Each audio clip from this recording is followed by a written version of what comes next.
Dockhopper permet à la fois l'import massif d'informations sous la forme de l'import de répertoire. Vous sélectionnez un répertoire, vous faites clic droit dessus et puis vous faites importer un répertoire et son contenu.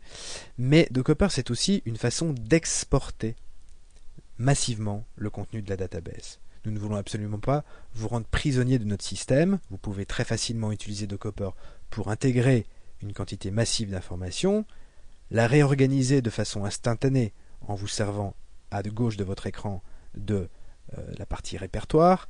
Il est très facile, comme vous vous en souvenez, de bouger des répertoires entiers. Pourquoi ? Parce que l'information elle-même n'est pas déplacée. Il s'agit simplement d'entrées qui sont modifiées dans une database abstraite. Et puis après, vous pouvez réexporter le contenu sur votre disque dur. Alors, il y a différentes façons d'exporter le contenu de Dockhopper. La première façon, la plus simple, consiste simplement à sélectionner un document, de faire clic droit et de faire Export. Ce faisant, Dockhopper vous demande de sélectionner une destination. On peut parcourir le disque dur, éventuellement choisir une clé USB ou un disque dur externe. On peut également choisir le bureau. Je ne vais pas le faire, mais ce qui se passe quand on fait exporter, c'est que un répertoire est créé sur le bureau contenant tous les différents fichiers qui sont inclus ici dans la liste des annexes. Ça, c'est une première façon de procéder. Une deuxième façon de procéder, c'est de sélectionner plusieurs documents en sélectionnant un premier, puis en laissant la touche Shift de votre ordinateur enfoncée et en faisant un clic gauche sur le bas de la liste. Il y a aussi moyen d'utiliser, en coordination avec ça, la touche CTRL pour rajouter de façon disparate d'autres items à cette sélection. Une fois qu'on a ce qu'on veut, on fait clic droit et on choisit Export. Cette fois-ci, Dockhopper vous demande la même chose et de choisir donc une destination, mais il vous propose également la possibilité de ne pas créer autant de répertoires sur votre disque dur que vous avez sélectionné de documents, mais de faire un grand répertoire sur votre disque dur qui contient toutes les annexes présentes dans ce document. Ça, c'est en sélectionnant exporter toutes les annexes dans un seul répertoire. Une autre façon d'exporter de l'information dans Dockhopper, c'est de partir cette fois-ci à partir d'un répertoire. Je sélectionne un répertoire, je fais clic droit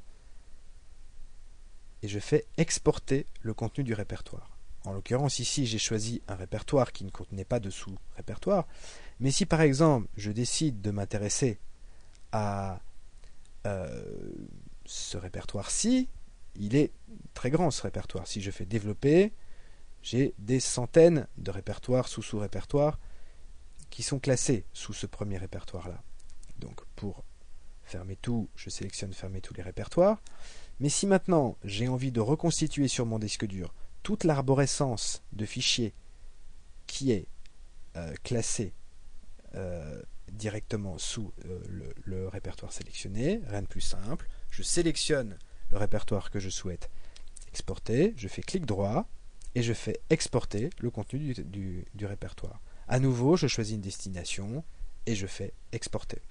Enfin, une dernière façon d'exporter toute l'information de Dockhopper, cette fois-ci, c'est d'aller dans Fichier et de choisir Exporter tout Dockhopper. Et cette fois-ci, ce qui va vous être proposé, c'est de reconstituer à l'extérieur de Dockhopper et en une seule opération, un seul clic sur ce bouton-ci, toute la structure de votre base de données avec toute l'arborescence de répertoire et tous les fichiers classés et nommés correctement aux bons endroits de la hiérarchie. Alors bien entendu, avant de faire quelque chose comme ça, Dockhopper va d'abord calculer l'espace disque dont il a besoin pour être certain qu'au milieu de votre export, vous ne vous trouviez pas bloqué par un disque dur qui soit plein.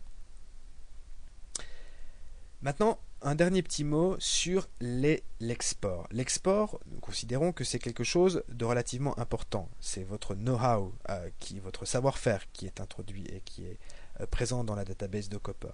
Donc nous avons considéré qu'il était intéressant de limiter les exports en fonction du type d'accès dont un individu dispose. Alors, comme vous le savez, il y a trois types d'accès. Le premier type d'accès, c'est un accès entièrement passif, Entirely Passive Member. Le deuxième type d'accès, c'est standard. et le troisième c'est full, complet. Ici, nous sommes en accès complet, ce qui fait que nous avons à la fois la possibilité d'exporter des documents un par un, d'exporter des groupes de documents, d'exporter des répertoires, et enfin d'exporter toute la database.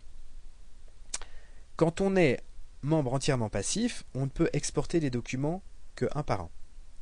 Quand on est standard, on peut exporter les documents, plusieurs documents, mais on ne peut pas, on peut exporter jusqu'à plusieurs documents à la fois, mais on ne peut pas faire d'export complet de la database, de façon qu'on a de limiter l'accès et de compliquer en tout cas l'extraction de documents et d'informations de la database pour des personnes qui n'ont de toute façon pas un accès complet à la database en écriture et en lecture.